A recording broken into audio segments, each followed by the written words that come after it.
Não tem como ignorar. O fato que explodiu agora exige uma análise fria e direta sobre os desdobramentos. Não saia desse vídeo. O que vem a seguir conecta todos os pontos e, no encerramento, eu quero sua opinião sincera sobre uma dúvida cruel. Eles querem esconder, nós mostramos. Mas precisamos de você. Fortaleça a trincheira da direita se inscrevendo no canal. Olha, novas informações dão conta de que órgãos públicos, nos quais estava prevista expressamente a atuação do escritório da esposa do ministro Moraes, não tiveram a atuação do escritório da esposa do ministro Moraes para o Banco Master. Então, afinal de contas, o escritório da família do Moraes fazia o quê para o Master para ganhar 129 milhões? Eu vou te dar todos os detalhes disso e te mostrar como o cerco está se fechando cada vez mais em relação a esse contrato pornográfico, para dizer o mínimo. Eu sou André Marcília, advogado, professor de Direito, e peço que antes vocês se inscrevam aqui no canal, também considerem se tornar membros, clicando na aba Seja Membro e tendo acesso a conteúdos exclusivos nossos e, sobretudo, deixe o seu like, deixe o seu joinha, porque assim o algoritmo entende que esse conteúdo é importante para você, e se é para você, vai ser para os outros, e ele distribui o conteúdo para mais pessoas, você ajuda a nossa comunidade aqui a crescer.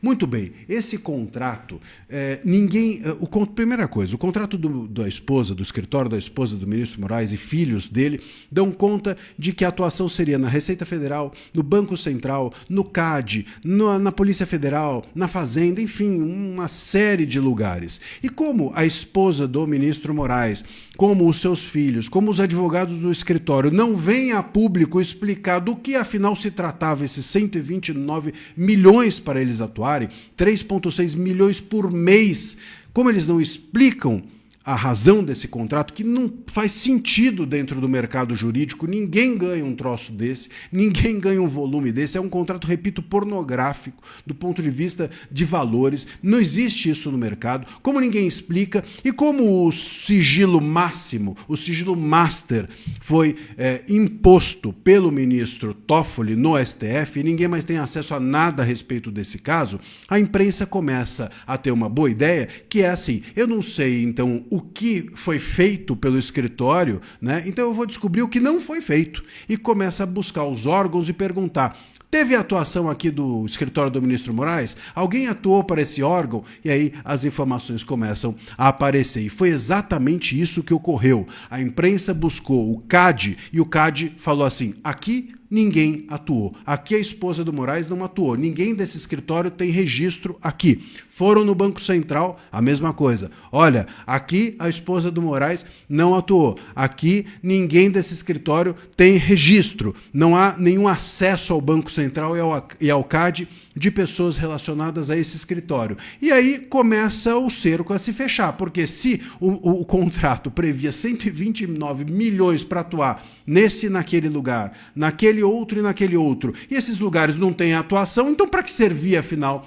esse valor? Até agora, o único lugar onde está registrada uma atuação do escritório da esposa do ministro Moraes é numa ação de calúnia que foi feita pelo Vorcar, o dono do Banco Master, contra uma pessoa, e ele perdeu nas duas instâncias. E aí o processo agora está aguardando subir para onde? Para o Supremo Tribunal Federal.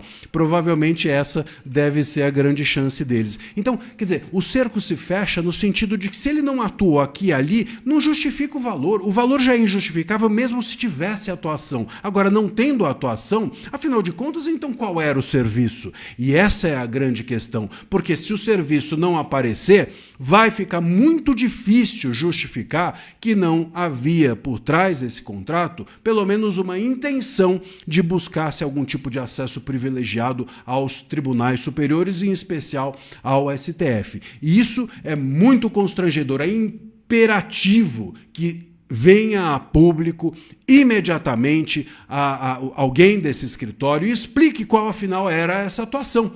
Se era uma atuação legítima, se era uma atuação lícita, se era uma atuação que era moral, ótimo. Então, explique-se.